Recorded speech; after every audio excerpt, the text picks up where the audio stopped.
Hello, and welcome to another episode of Phishing for Answers. Today, I'm here with Rose Lally, the CISO of Altisource. Rose, tell us a little bit about yourself. Sure. I'm Rose Lally. I'm CISO and Vice President in Governance and Controls at Altisource, which makes it rather interesting. I've been there about 10 years. I was brought in to build the governance and controls team and function, which deals a lot with compliance and governance and all that. And then I was asked to take on security, which I have. I was leading security at my previous place, along with all the fun things that go along with that. So business continuity, asset management, vendor management. Somehow a dot was connected between physical security and facilities management, so I have that as well. So I always say I'm never bored, never looking for things to keep myself busy. Any Um, CICD yet, or they haven't thrown that on you just yet? Not yet, not yet. Yeah, it's like playing dodgeball, you know. But no, it's a great company. Really enjoy what I do at a good Awesome. place. Yeah. How'd you get into cybersecurity? Um, so years ago, so I'm one of those people that I've been around long enough that security wasn't a thing. I don't know if this is your experience as well, but it Yeah, no, I've just got gray hairs. So, all but right. well, I mean, I remember back when I was younger, everyone's like on all these peer-to-peer file sharing sites with like no security on Right. their computer and just connected. It was, Right. And it yeah, wasn't even a thought. It wasn't even like anybody was saying, "Hey, do you think we should try to secure these?" Or no. So it's interesting. So when I first started at my first job out of college, I was a software engineer, and it was for a company that did medical information systems for hospitals and universities. And we had a whole bunch of applications like revenue cycle management, scheduling, all that kind of stuff. And so one of the applications somebody had thought of for some reason was called Security Plus. And basically, it was a very rudimentary role-based access tool that for all the applications people were using, you could go in and set up permissions. So that was kind of my first interaction with security. And then from there, I took on different roles. So when HIPAA came out, so this was back in the early 2000s, and we were migrating data. Our clients were on the big tapes, and we were yeah. migrating them to EDI e-commerce. And we got into the concept of data privacy was starting to be kicked around at that point. So got into that, moved on to doing infrastructure, data hosting, so the security of the physical devices. Yeah, and then just went on from there, took on a role at a manufacturing company where I was leading all of technology services. So security was one of the verticals there. And that was the time when cybercrime started becoming more and more of a thing. The phishing emails were, they were super rudimentary, and you could really tell when something was a phishing, not like today where it's so sophisticated. And then when I came into Altisource, took on security there, and then ultimately they asked me to take on the CISO role about 6 years ago. Okay. Wow, so you've been at this for a while. I know Yeah, it's interesting. I think nowadays people are strategic about getting into cybersecurity, but for so many people, and my generation, our generation, that's exactly how they got into it accidentally. They just sort of stumbled into it one day yeah. because cybersecurity wasn't always a thing. Oh, very cool. So security awareness, it's my passion. But I find there it means a lot of different things to different people. So Mhm. just curious, when I talk about security awareness, do you have positive feelings, negative feelings? What's your what's your general Yeah. thought around security awareness? Well, I guess I have two thoughts. I think the reality, I'm always baffled by the reality where people just, everyone just seems to have like a false sense of security. Unless you're working in security, It's not really on the news so much, unless it's every now and then something might be out there. And if you think about it, the security teams themselves, they're usually like, behind the green curtain. And a lot of the stuff we're Mhm. dealing with, we can't discuss, it's confidential. So it's kind of like you want people to have an awareness, but at the same time, you really can't tell them a whole lot on a regular basis. So I make a very conscious effort. I really think it's part of my team's responsibility to educate people and make them aware, and in a way that's relatable to them. Ideally, you raise their awareness so much they start having a little bit of paranoia at home, and they're telling their friends and family, and they're protecting their kids. And that they also understand security is just as much their responsibility as it is mine. Like Yeah.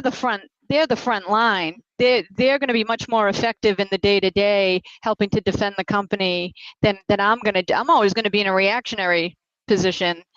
Um, so I and I also think humans are the biggest risk. I talk about this whenever I'm engaging in this topic. They're the biggest risk we have, and it's just people do goofy things, right? Most people are multitasking. They have a million things going on. Emails are coming at them, or phone calls, or text messages with AI, and it's coming at them from all directions. And it's just in this day and age, everyone's just trying to get everything done all the time. So they're just clicking on stuff. It's not intentional. 99% of the time, it's by accident, but they do Yeah. goofy things, and then we have to help them clean it up. So Well, it's very much in my even interest to educate them and make them aware of all that. even when it's intentional, it's often not intentional. Like they don't want to cause harm. But there was this study, and I was baffled by it. But turns out it's true.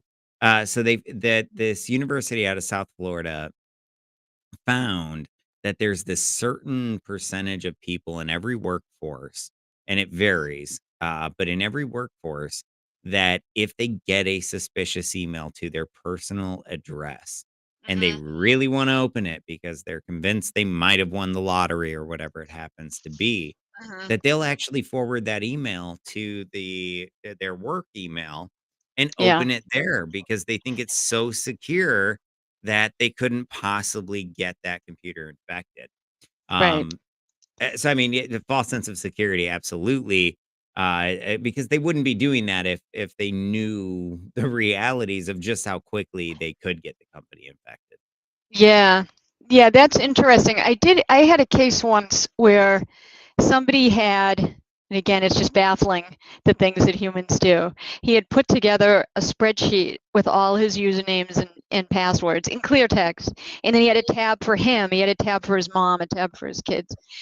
And Oh then wow, so he, all out. he, oh yeah, complete open kimono, like total dump in the spreadsheet. And then sent it to his personal email address.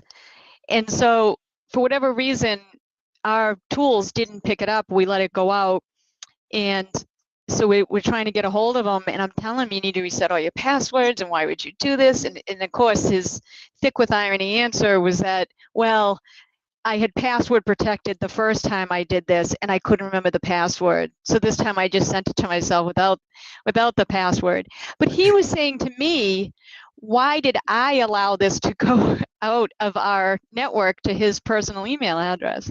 Like, Wait, he asked you that for real? right, like in his Oh wow. mind, it was my responsibility to be protecting him from himself, I guess. And he was like, how did this happen? I said, well, I guess it happened when you hit enter and you sent it to yourself. Like, what? So it's just So it's people your just, fault. I don't know. Right. Oh yes. Yeah, yeah. Well, I mean, that is the So job of the CISO, it to take is, the right. blame for everything and manage compliance mostly, right? Yeah, yeah, Um, it's true. Yeah. but jokes aside, that is actually a funny story. I don't think I mean, I've heard a lot of similar stories, but without the whole blaming it on you, part, Right. that's just Yeah. that is the icing on the cake. I love it. Yeah. Well, so one of the things that I like to, or that I'm fascinated by, I guess rather, is carrot or the argument between carrot and stick. Mhm. What's your opinion? I mean, how should you be using carrots or sticks within your enterprise or within the enterprise? Well, I'm a big believer in the carrot and in rewarding good behavior. So we have a you said not to mention, we have a phishing tool that we use that is a gamified phishing tool. It regularly sends out phishing emails, and when people click on them, we have a little button in Outlook. You click on it, it'll say, "This was a phishing email. Well done, you, for spotting it." And then they can if they choose, click through additional like little bite-sized flashcards with additional information, related to phishing and security. And what they're doing by clicking on it, by going to the cards, they're earning points. And so it's different gems, so like an emerald, a sapphire, and it almost has like a video game feel. And then we have a leaderboard, and then every quarter we give out prizes, like Amazon gift cards to the top, 3 or 4 people in the company who got the highest scores. I also show like the leaderboard to the senior execs, and it's funny. It brings out like this friendly, competitive nature, but it's all been so much more effective than back when I first started leading the team, where it was, you clicked on this in our phishing email and you're going to get a policy violation. And it just had such a negative vibe, and everybody was avoiding security, and they didn't want to engage with us. They were afraid of violations and whatnot. I just didn't like the overtone at all. So by switching to this more positive reward type of atmosphere, being super supportive, whenever anybody reports anything they suspect is security related, um, you know, definitely thank them for providing us the information, and make it feel more collaborative and Yeah. friendly. Then the stick, I don't. Now, don't get me wrong. If somebody does something they shouldn't have been doing, there needs to be consequences, and yeah, we'll get the stick as warranted. But in general, I much prefer positive reinforcement. Yeah. Well, I mean, I think if the user is malicious or just careless, Yeah. that's when you use the stick. But for the most part, users want to do good. Right. They just don't understand it, and I think a lot of them are intimidated by cybersecurity. And Hmm. Hollywood does us no favors with, the way they portray cyber as Yeah. always being this, thing that only a genius can understand. And Hmm. and while it makes our friends look at what we do and say, "Ooh, you're so cool, you're in cybersecurity," it doesn't make the user think, "Oh, well, this is gonna be something I can easily understand."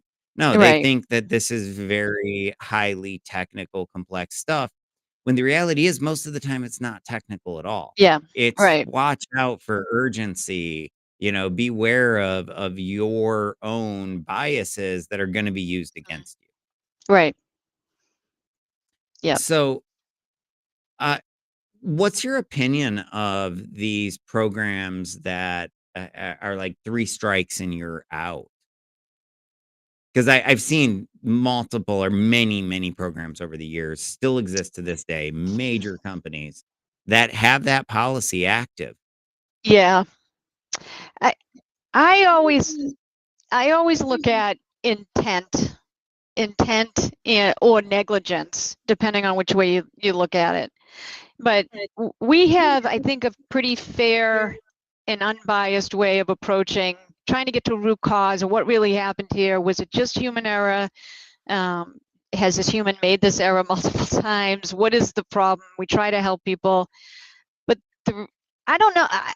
I honestly don't. If something's egregious enough, I don't think you should get 3 chances. Even it depends on what it was and the level of maliciousness or bad intent. I mean, that said, Well, yeah, if we you're hardly malicious, ever it's see 1 strike and you're out, right? exactly right. three strikes of obliviousness. I don't know that that necessarily means if they're a well-rounded employee, they're contributing to the company, but for some reason, this one thing they can't get, part of that is on us as a security team. How are we not connecting the dots for this person? Yeah. And, and And that, most academic studies out there find that the traditional approach to security awareness training has 0 impact on phishing susceptibility, yeah, which means we've gotta change our approach if we wanna yeah, actually see it get results. yep, I like what you said about the leaderboard. I think that when we can, whether it's departments or individuals, but praise and reward people that are doing things right, hmm that's when we get people motivated. And that's when you see that true cultural shift. hmm And to me, the way you measure that is in your reported fish. So hmm when we run phishing simulations, if 90% of those simulations get reported back to us, that's a win. That's a great day. hmm If 10% get reported back to us, that's a failure. That's a bad day. yeah, And so to me, that's one of the best ways that we can hmm measure that culture change within our organization. But to that, that really brings up the question of why do we run phishing simulations? Now, I've got a ton uh, of reasons that I like to run them, but yeah. what's your opinion there? My number one reason is because I would rather somebody click on something in a simulation and let me educate you on why you really shouldn't have done that than to have all it takes is one person. All you need is a patient zero to click on a real phishing, and Yeah, now we're off to the races, and we could be down, and really significant damage be done. So that's always the number one reason in my mind. Yeah.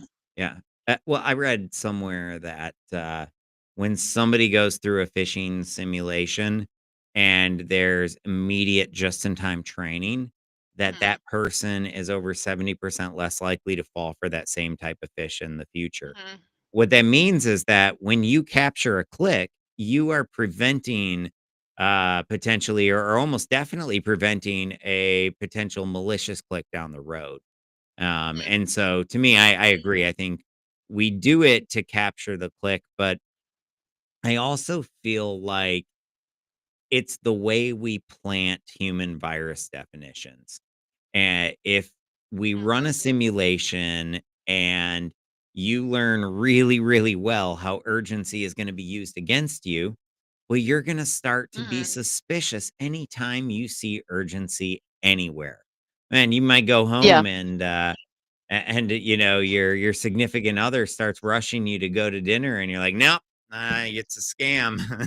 I joke, uh, but Yeah. um, but that is literally how the brain works, and there's hmm even behavioral science principles around it called identical elements theory, and so I believe that's the other reason is that when we run these simulations, we're literally creating, uh, I guess, wiring their brain to be able to detect these types of attacks much better. hmm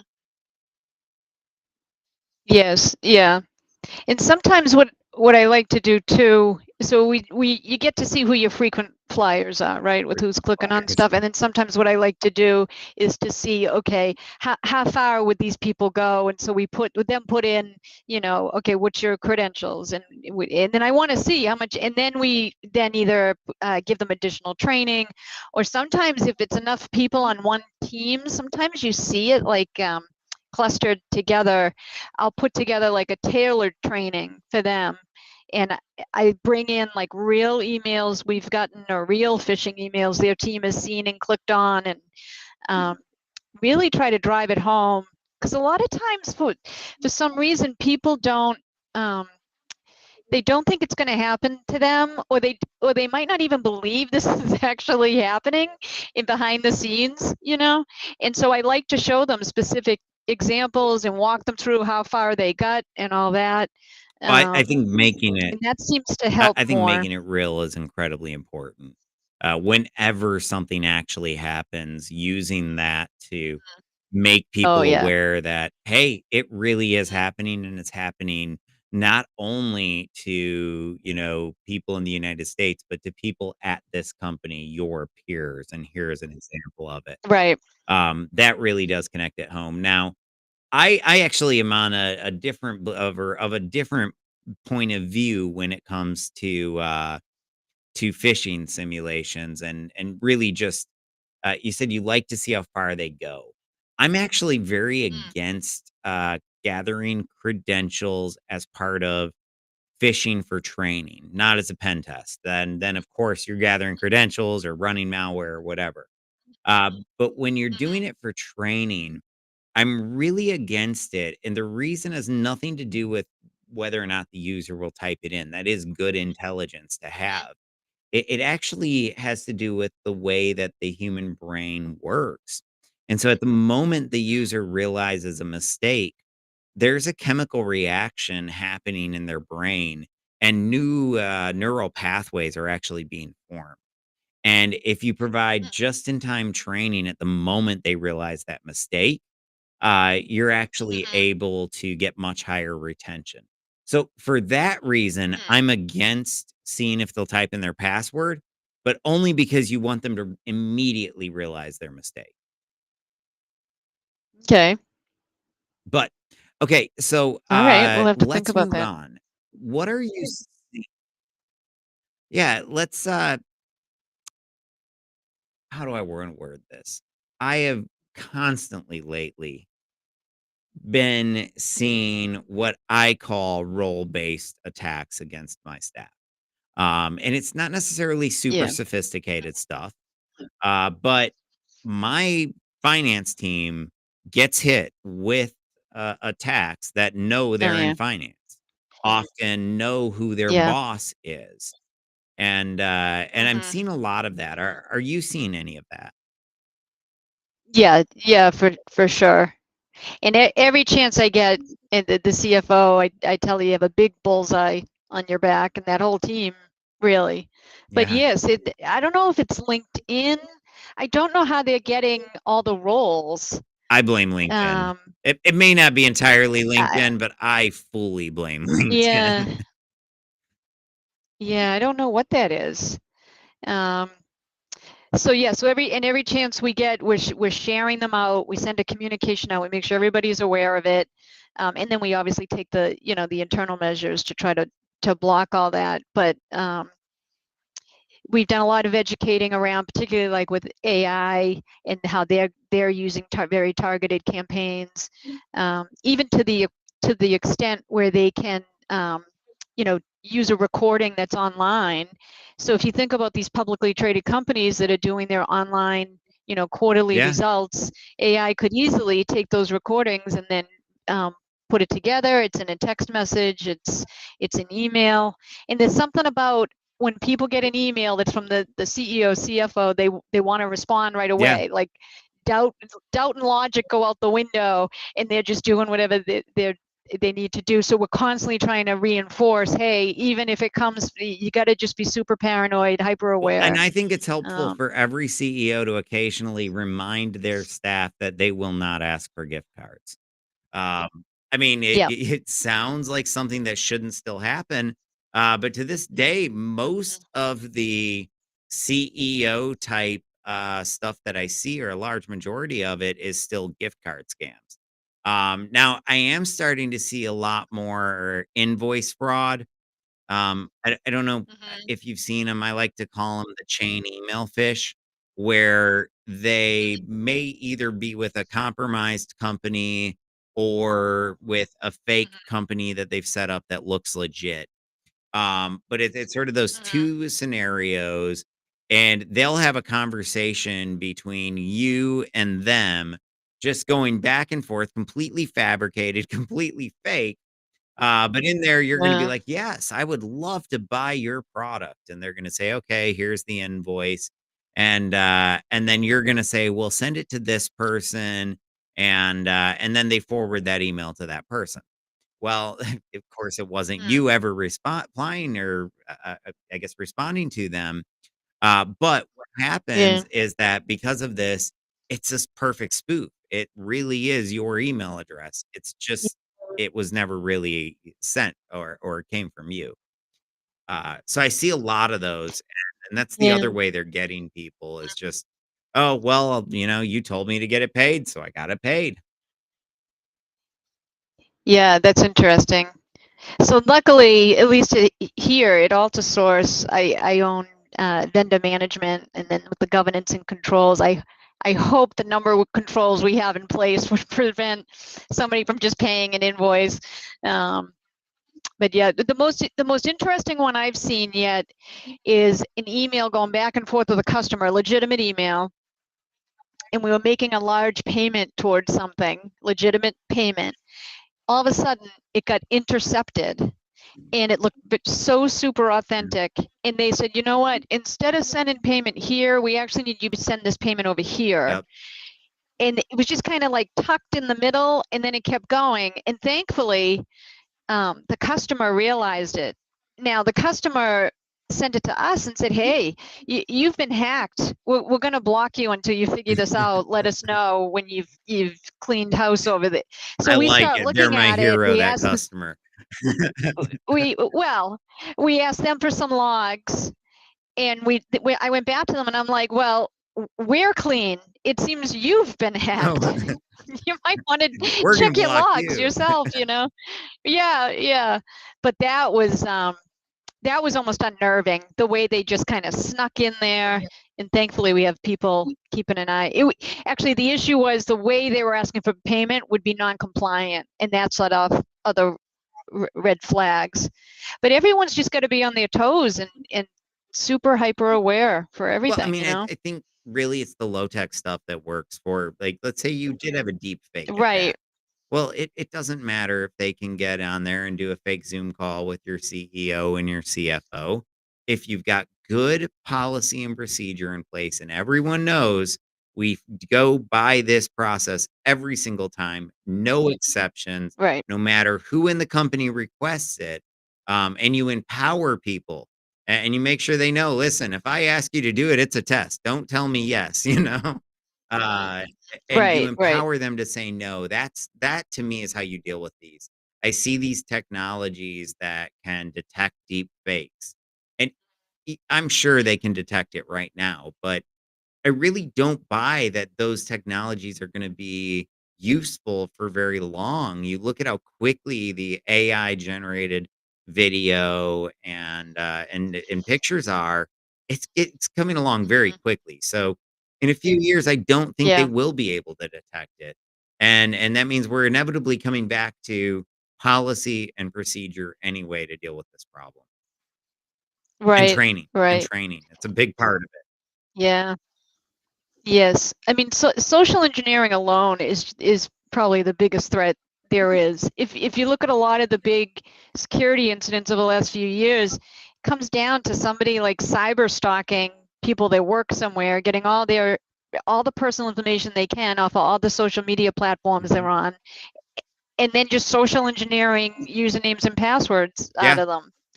It's, I mean, so like I said, I do believe it comes down to the humans and educating them and reinforcing it Yeah, and and all most that. people post their password right on Facebook. They don't think they do, but they use passwords that are like their pet's name, and then they post their pictures of their Yep. pet online and say what the name is, and they'll be like, "Well, I use, birthdays and special dates." But then they say, Yeah. "Happy birthday to my daughter. She's 21 today," and whatever, and I mean, the point Yep. is when you do these different things, you give them all of that information even if you don't realize it. Right. I was at this conference one time and the theme was "Go hack yourself," and I loved it. It was like Yeah. and that was the reminder was that everybody should be doing OSINT on themselves. Know what's out there, know what's available about you, and not just you yourself, but Right. your organization too, because it can be used against you. And I mean, back to the Right. role-based attacks that we're seeing from people, it's that information that's out there about us just coming back to bite us. And while we may Yep. not be able to do anything to get rid of it, and we may not even want to, because there's a lot of good that comes with social media and tools like LinkedIn. But if we're aware, we can better deal with it. Um, to the point Yeah. of roles, do you do any specialized training for, like, your finance team or anything like that? We do have training targeted at them.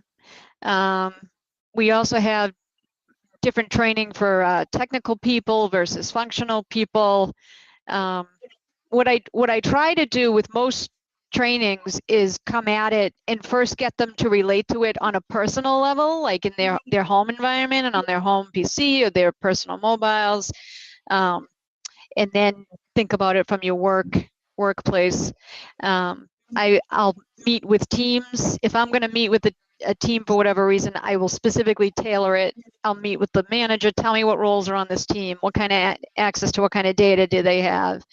And then I'll grab some emails and make it so that they can see how it directly, what they're doing on a day-to-day basis directly impacts the security of the Yeah. company. But it is very challenging because with the general training, you've got everybody in the company taking it. So you have like execs taking it. You have the guy that started yesterday taking it. You have the people working the mailroom operations. You have the database administration. So you have to have some level of specificity for roles, or else it's kind of meaningless. It's like reading anything, and you can't relate to it and connect Well, the and to your dots. point there about, helping people understand how it relates to them, making it personal, having that role-based aspect of the training makes it just as personal as, helping them realize that these tips we're training them can help prevent their elderly parents from, getting scammed. So I think Right. whatever it is, the more it I guess, connects home or the more relatable it is, the more effective it's gonna be too.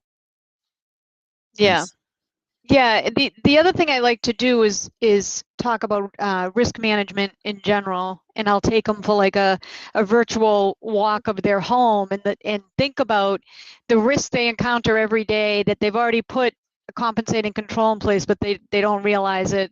The stairs. If you've fallen down the stairs recently, stairs are on your mind. Otherwise, are you even thinking about it? You're going up and down stairs. You could break your neck, but you don't even think about it.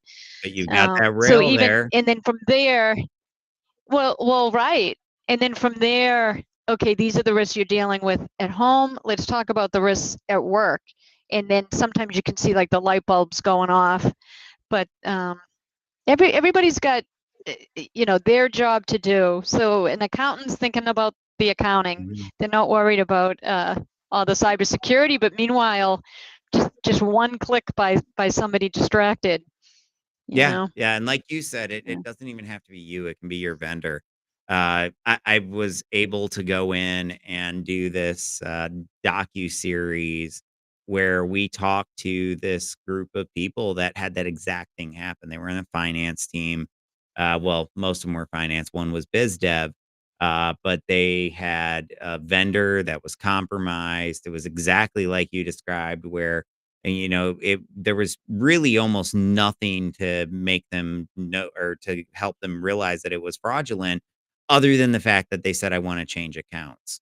And, other than that, the Mm, signature was the same. Everything was the same, because they had mm, compromised the vendor. And it's interesting when mm. you talk to the people, it's still the same tactics. They really would pressure them to create a sense of urgency and get them to push these things through before they realized what was happening. And even in Yeah. there, when you talk to CFO, he's like, "Oh man, I would have known better if anyone would have talked to me." And I think that's how it always goes down, right? Is they're pressured to move quickly, Mm. and the CFO probably would have said, though, that's a scam," but did it actually make it to them? And that's where, well, it's that process and procedure that just makes all the difference in the world. Right. Right. Yeah. We are running a little low on time here, and I like Mhm. to leave it a little open-ended toward the end. Uh, do you have any recommendations in terms of best practices that maybe we haven't already, or even if we have already talked about them today? Just best practices for building a more security aware culture? Well, I'd say a couple things. One is we kind of touched on, you know, that old saying, never let a good crisis go to waste. And so when Isn't anything that the really hits truth the in fan, you got to be cybersecurity? There's a million memes about it. right. Budget before the breach, budget Yeah, after. yeah, right. You got to take the 10 minutes to like, succinctly put together a summary for people at different levels so they understand what this company similar to ours or this key vendor that we're dependent on went through, what could have happened, what did happen, all that. But use that to educate because, like for whatever reason, it's not in the news. It's not it's not getting out of the general public. It's really a shame. And then the other thing I would say is something that we recently did here, and I have to say I have the most supportive executive team I've ever experienced here. They're very supportive of all things cyber. They're very And that's paranoid. They're critical, by the always way, having good leadership because it makes yes. all the difference in the world for culture. Yeah, so we recently did an exercise where I wanted them to really, because we've been talking about it, but I didn't think they quite understood how bad it would be. And we've seen many of our customers, vendors, competitors experience this. But if you have a bad cyber attack, ransomware attack, and what that would feel like, where security's behind the scenes containing Yeah. everything. So they indulged me, let me disable everyone's access for a couple hours, and we were on a call. We got on an alternative uh, streaming meeting tool. And we walked through our plans. Okay, how are we going to respond Yeah. here? Well, we'll do this. Okay, well, all systems are down. You don't have access. How are we going to do this? It was very eye-opening. It was fabulous experience for everybody involved. Very educational, even for me, on how that would play out. But take the drills to that level so that everybody really understands how bad it'll be. Um, and I think everyone will appreciate it Well, I more. think just tabletops in general are incredibly good, particularly when you simulate Yeah, some stuff. Just help people realize just how unprepared you often are. You can have the best yeah, of plans, but if you haven't practiced it, that plan means right. nothing because, and then the middle of your incident response or your incident is not when you want to be reading your incident response plan. Right. Yeah, I've yeah. been there before, but it was because I was a consultant and I just happened to be there when it happened, and so I'm like, "Okay, give me your Oh, plan." Uh, but, uh, yeah. but a really great episode. Any sort of last words of wisdom to, give before, we end this episode? No, I always just say, think before you click. Don't click if you have any doubt whatsoever. It could really make all the difference in the world. And the extra 30 seconds you take to look at something before you click, you could be down for days, weeks if you click on something without taking care. Well, and to echo Yeah. that, if you're asking the question, this is something that I would say to all users. If you're asking, "Is this, malicious?" Right. You already know the answer. Yes, it's malicious. Right. If Right. you even are worried about it, it's probably malicious Yeah. 99.9% of the time. Right. So, Right. well, Yeah. hey, thank you so much for joining. It's been a fabulous Sure. episode. Thank you. And for everyone joining remotely, thank you. Have a great weekend.